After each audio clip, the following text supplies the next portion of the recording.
Alrighty, guys, we are live with a August update across the property market. We'll also be talking about the RBA holding rates and just touching quickly on the stock market crashes that are going on at the moment in the marketplace. So we'll get into it. It's going to be a nice short one today, just with some of the info. So straight into RBA holding rates again with the cash rate at 4.35%.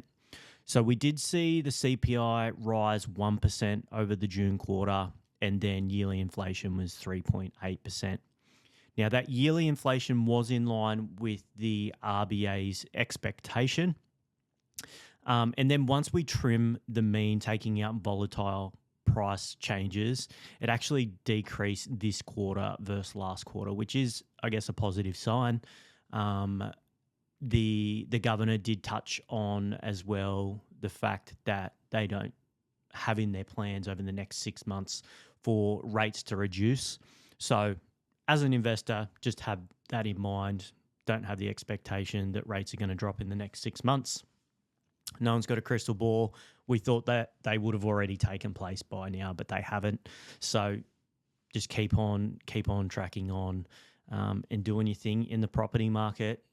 Sitting on the fence, you're just going to cost yourself more money, and we will touch on some of that. So, cool. Stock market, all right, you might have seen a heap of noise over the last couple of days in the stock market.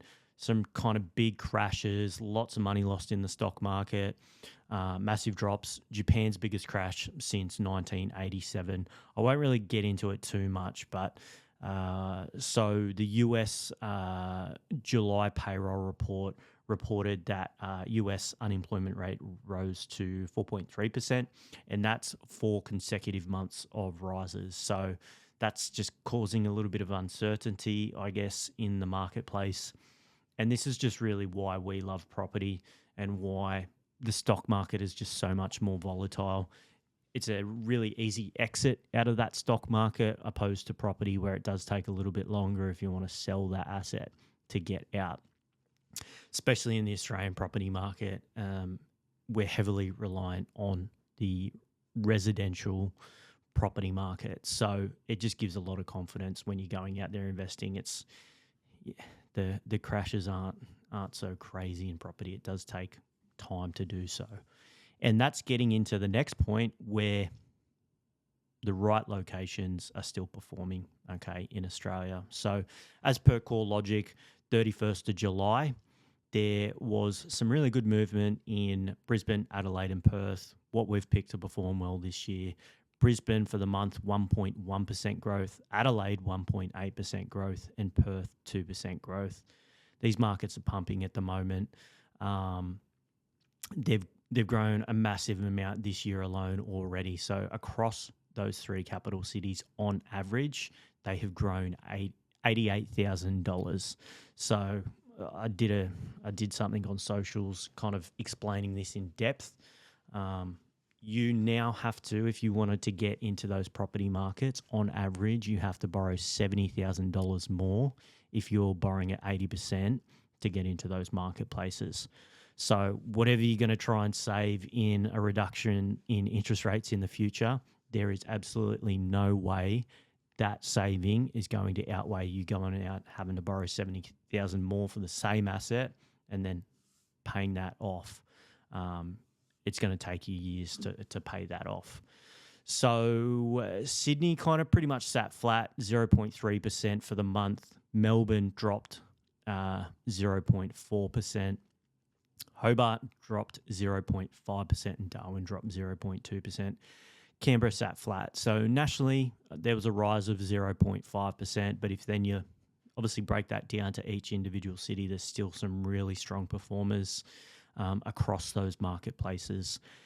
The correlation is still there with those cities that are sitting flat. There's an abundance of supply in those areas where they've kind of sat flat or went backwards, versus Brisbane, Adelaide and Perth. Listing levels are still extremely low, so that supply and demand issue is causing that pressure cooker for growth in those marketplaces that we always touch on.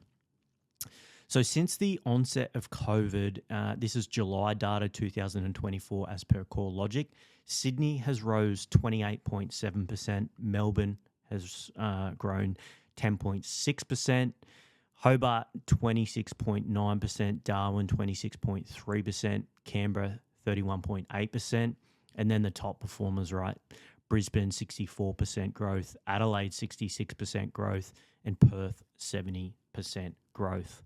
So that's where really understanding each marketplace, where they're at in their cycle, is key to get that above average performance. So people think that Sydney's the top performer always, but it does come back to where each market is at within its cycle. And pretty much you would have got double the amount of growth if you chose Brisbane, Adelaide, or Perth over Sydney from COVID until now. So it's really important to go out there when you're investing in those right marketplaces at the right time, getting those areas primed for growth, getting the capital growth, getting the equity, leveraging off that, and then going again with further purchases. Annual change in rents. So Perth up 12.6% for the year, Melbourne 8.2%, Adelaide 8.1%, Sydney 7.8%, Brisbane 7%, Canberra 3.7%, Hobart 3.3%, and Darwin 2.6%. We've still got the vacancy rate issue. We've still got the rental crisis issue across the country. And obviously some of those marketplaces are just seeing a little bit more heat than others. This is something important. I've touched on it in the past. The gross yields will continue to drop a little bit as property prices in some areas outperform the rental income growth. So again, if you're sitting on the fence waiting to get a better rate, you're actually going to have a lower gross yield. So your overall net position isn't really going to change too much whether you get in now or not. All right, and then we factor in having to borrow more. It just doesn't make sense to sit on the fence to save the cash flow. All right, investors are taking a larger share of demand. So there's more investors coming back into the marketplace. And this is just kind of a typical thing that we get used to the change. We get used to the new interest rates, and people just keep on taking action and moving forward as they kind of adjust their lifestyle, their expectation to where rates are at now. All right. So nationally, the number of invested loans are up to 24.8% on last year, and the value of lending to investors has jumped 29.5% over the year to comprise 37.1% of mortgage demand. So there's some pretty big numbers there. Cool. And this is just touching on the supply, right? So the number of homes for sale in Brisbane, Adelaide, and Perth is more than 30% below average for this time of year, with weaker markets like Melbourne and Hobart recording supply well above average levels, which I touched on before, just with that correlation with growth and decreases. So look, through the colder months, it's typically a little bit slower for those stock levels, but then on top of that, it's 30% lower. So that is creating that pressure cooker for growth. And just the reality is the supply and demand issue isn't going to change in the country. We are talking to agents and their appraisals are picking up a little bit, which is always a positive sign when you're out there searching for property. But just have that in mind. If you're going out there purchasing by yourself and you have a really good due diligence process in place, you're finding those quality properties, it's going to take you a little bit of time to find it. That's what we see in our business. It's kind of that 8 to 12 week lead time from really beginning that search to securing something. And it's just, you don't want to go out there and just rush just to get into something. It really is important to take your time, get the quality asset that's going to perform over 15, 20, 25, 30 years. That's just a quick little update today, guys, on what's happening at the moment. If you got any questions, reach out. Hope that was helpful with a quick market wrap across a couple of different metrics. So have a cracking week, enjoy, and we'll see you on the next episode. Goodbye.